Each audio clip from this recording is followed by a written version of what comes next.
Hello world, स्वागत है एक और वीडियो में। आज बात करेंगे हम लोग ब्रेक एंड कंटिन्यू स्टेटमेंट्स के बारे में। तो जल्दी से अपनी क्लास बना लेते हैं और इसका नाम देते हैं ब्रेक एंड कंटिन्यू, और इसमें जल्दी से अपना बॉयलर प्लेट कोड डाल लेते हैं। तो ये हो गया हमारा बॉयलर प्लेट कोड। और अब बात करते हैं कि ब्रेक और कंटिन्यू स्टेटमेंट क्या होता है। तो जैसे कि मेरे पास एक वेरिएबल है इंट आई और यहाँ पे एक फॉर लूप है। तो ये एक सिंपल सा फॉर लूप है जो कि 1 से लेके 10 तक नंबर प्रिंट करता है। अब पहले बात करते हैं हम लोग कि ब्रेक स्टेटमेंट क्या करता है। ब्रेक स्टेटमेंट ये करता है कि जहाँ पे भी प्रोग्राम को ब्रेक स्टेटमेंट मिलेगा, प्रोग्राम वो वाला ब्लॉक स्किप कर देगा, पूरा स्किप कर देगा। तो जैसे कि हम लोग एक ठो इफ कंडीशन लगाते हैं, if i is equal to 5। इसका मतलब क्या है? इसका मतलब ये होता है कि i का वैल्यू जब 5 हो जाएगा तो यहाँ पे जो भी कोड लिखा जाएगा उस कोड को एग्जीक्यूट करो। तो यहाँ पे एक ठो ब्रेक लिख के सेमीकोलन लगा देते हैं।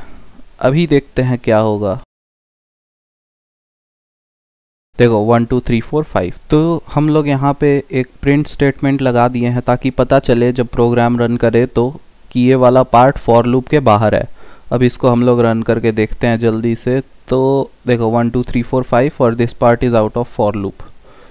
लेकिन अगर हम लोग इस पार्ट को कमेंट कर दें तो क्या होगा? वो उस पार्ट को इग्नोर करेगा और 1 2 3 4 5 6 पूरा 10 तक प्रिंट कर देगा और ये वाला पार्ट भी प्रिंट करेगा ही। तो ये होता है ब्रेक। ब्रेक का मतलब होता है कि जहाँ पे भी ब्रेक मिलेगा इसको, ये पूरा ब्लॉक एग्जिट कर जाएगा। ये पूरा फॉर ब्लॉक ही एग्जिट कर जाएगा जब इसको ये ब्रेक स्टेटमेंट मिलेगा। अभी बात करते हैं कि कंटिन्यू स्टेटमेंट क्या होता है। तो कंटिन्यू समझाने के लिए मेरे को ये प्रिंट वाली लाइन को नीचे लाना पड़ा, इफ़ के नीचे लाना पड़ा, क्योंकि ब्रेक लगाने से तो काम कर रहा था लेकिन कंटिन्यू से काम नहीं कर रहा था प्रिंट ऊपर रहने से। तो कंटिन्यू लिख के देखते हैं, कंटिन्यू।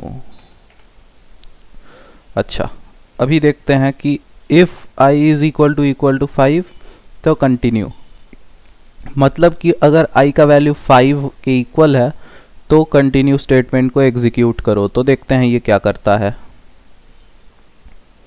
देखो 1 2 3 4 5 नहीं है यहाँ पे, 6 7 8 9 10 और this part is out of for loop. तो इसका मतलब क्या हुआ कि जब भी i का वैल्यू 5 है उस वैल्यू के लिए इस फॉर के बाहर निकल आओ और अगले इटरेशन पे चले जाओ। मतलब कि i का वैल्यू जब 5 है तो इस फॉर लूप को एग्जीक्यूट नहीं करना है, उस वाले इटरेशन को छोड़ो और अगले इटरेशन पे चले जाओ। तो यही होता है ब्रेक और कंटिन्यू स्टेटमेंट। तो अभी हम लोग जल्दी से देख लेते हैं कि डिफरेंस क्या होता है ब्रेक और कंटिन्यू स्टेटमेंट में।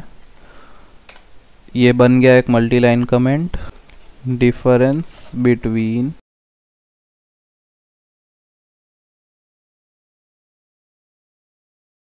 Break and continue. तो ब्रेक क्या करता है? exits the block completely। Block नहीं, लूप लिखते हैं क्योंकि ब्रेक जनरली लूप को ब्रेक करने में ही यूज़ होता है और स्विच को ही ब्रेक करने में यूज़ होता है। और स्विच में कंटिन्यू यूज़ नहीं होता, इसलिए हम लोग ऐसे स्विच की बात करते नहीं हैं ब्रेक और कंटिन्यू के टाइम पे। Continue skips the current iteration and proceeds to the next। तो यही है डिफरेंस ब्रेक और कंटिन्यू में। ब्रेक क्या करता है? पूरा ही स्टॉप कर देता है, एग्जीक्यूशन पूरा ही स्टॉप कर देता है उस ब्लॉक का या उस लूप का या उस स्विच स्टेटमेंट का। और कंटिन्यू क्या करता है? करंट इटरेशन को छोड़ देता है, स्किप कर देता है और अगले इटरेशन पे चला जाता है। ठीक है, समझ में आ गया? उम्मीद है समझ में आ ही गया होगा। यही था। हम लोग सिर्फ फॉर लूप ही नहीं, वाइल लूप में भी ब्रेक और कंटिन्यू यूज़ कर सकते हैं और डू वाइल लूप में भी कर सकते हैं। स्विच में तो ब्रेक यूज़ करते ही हैं, आगे चल के भी हम लोग को ब्रेक और कंटिन्यू यूज़ करना पड़ेगा। हमारा जितना भी सर्चिंग एल्गोरिदम है उन सब में ब्रेक यूज़ करना पड़ता ही है कि मान लो हम लोग को नंबर मिल गया तो फिर हम लोग ब्रेक कर जाते हैं, क्योंकि आगे सर्च करने का और ज़रूरत नहीं है। तो वो सब बहुत एडवांस टॉपिक है, उन सब पे बाद में बात होगी आगे चल के। और अगर अभी तक कोई भी इस प्लेलिस्ट को देखा नहीं है तो यार जाके देख लो, क्योंकि देखो अभी इसमें इतने सारे वीडियोस आ गए हैं।